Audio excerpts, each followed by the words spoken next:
ત્રીજો કિસ્સો છે જાણી છતાં અજાણી વાતો. એક નાનો એવો કિસ્સો શેર કરું છું.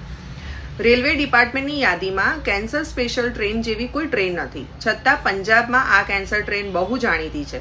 હકીકત એ છે, પંજાબના ભટિંડાથી રોજ રાત્રે 9:30 વાગે ઉપડતી ટ્રેન રાજસ્થાનના બિકાનેર સુધી 325 કિલોમીટરનું અંતર કાપીને સવારે બિકાનેર પહોંચે છે. તેનું નામ કેન્સર સ્પેશિયલ એટલા માટે છે કે તેમાં પ્રવાસ કરતા 10માંથી 7 પ્રવાસી કેન્સરગ્રસ્ત હોય છે અને વિનામૂલ્યે સારવાર માટે બિકાનેર જાય છે.